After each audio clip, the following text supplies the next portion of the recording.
മലയാളത്തിലെ സിനിമാ ഗ്രൂപ്പുകളിൽ ശ്രദ്ധിക്കുന്നവർക്കറിയാം, ആ ഗ്രൂപ്പുകളിൽ മലയാള സിനിമയുടെ സകലകലാവല്ലഭനായ വിനീത് ശ്രീനിവാസനെ പരിഹസിച്ച് ചില പോസ്റ്റുകൾ ഉണ്ടാകാറുണ്ട്.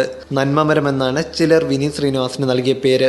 ജേക്കബിന്റെ സ്വർഗരാജ്യം എന്ന ചിത്രം ഇറങ്ങിയതിന് ശേഷമാണ് ഇത്. വിനീതിന്റെ സിനിമകളിലെ നന്മ നിറഞ്ഞ കഥാപാത്രങ്ങൾ അതിനാടകീയത നിറഞ്ഞതാണെന്ന് പറഞ്ഞാണ് ഈ പരിഹാസം. ഇത്തരക്കാർക്ക് മറുപടിയുമായി രംഗത്തെത്തിയിരിക്കുകയാണ് നടനും വിനീതിന്റെ സുഹൃത്തുമായ അജു വർഗീസ്. ഫേസ്ബുക്കിലൂടെയാണ് താരം ഇതിനെതിരെ പ്രതികരിച്ചത്. അജുവിന്റെ വാക്കുകൾ ഇങ്ങനെ: പല സിനിമാ ഗ്രൂപ്പുകളിലും ചർച്ചകളും നന്മ മരമെന്ന് പറഞ്ഞ് വിനീതിനെ കളിയാക്കുന്നത് കണ്ടിട്ടുണ്ട്. അദ്ദേഹത്തിന്റെ സിനിമകളിൽ നന്മ കൂടിപ്പോയി എന്ന് ജയസൂര്യേട്ടനെയും കളിയാക്കി കണ്ടിട്ടുണ്ട്.